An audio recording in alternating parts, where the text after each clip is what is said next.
अलंकार। अलंकार शब्द की रचना अलम और कार दो शब्दों से मिलकर हुई है। अलम और कार से मिलकर बना है अलंकार। अलम का अर्थ होता है शोभा या सौंदर्य और कार का अर्थ होता है करने वाला। इस प्रकार अलंकार का अर्थ हुआ शोभा करने वाले, शोभा करने वाला, शोभा करने वाले।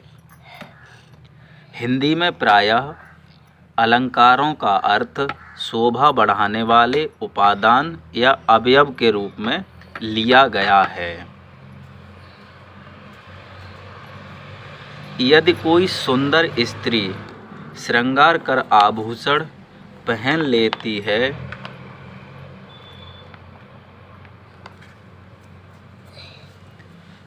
तो आभूषण उसकी शोभा में वृद्धि कर देते हैं।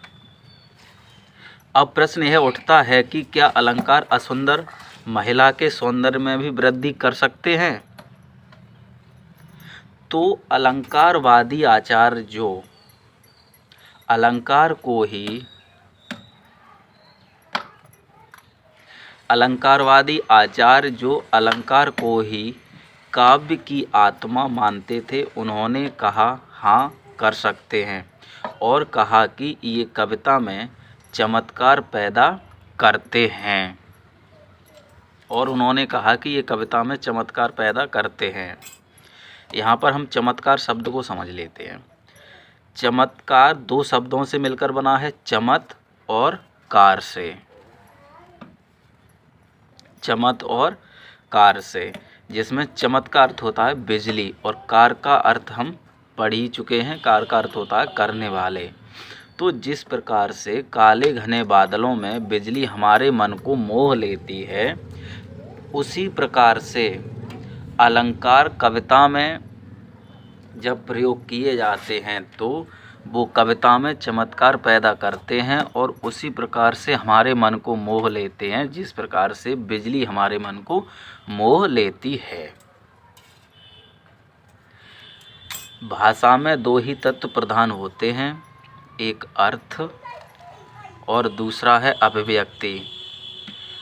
अभिव्यक्ति के स्तर पर शब्दों तथा शब्दों से बने पदबंधों का महत्व होता है और अर्थ यह भाषा की आंतरिक वस्तु होती है।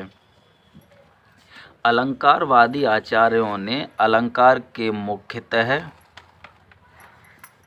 दो भेद किए हैं। अलंकार के मुख्यतः दो भेद किए हैं, शब्दालंकार और अर्थालंकार। इसमें शब्दालंकार में है अनुप्रास अलंकार, यमक अलंकार, श्लेष अलंकार। और अर्थालंकार में आते हैं आपके उपमा अलंकार, रूपक अलंकार, उत्प्रेक्षा अलंकार और अतिशयोक्ति अलंकार और मानवीकरण अलंकार।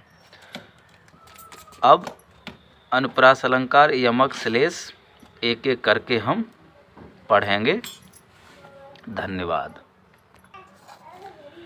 अलंकारों का अध्ययन करने के लिए आप लगातार हमारे साथ जुड़े रहिए। आने वाली वीडियो में हम एक एक अलंकार का डिटेल में चर्चा करेंगे।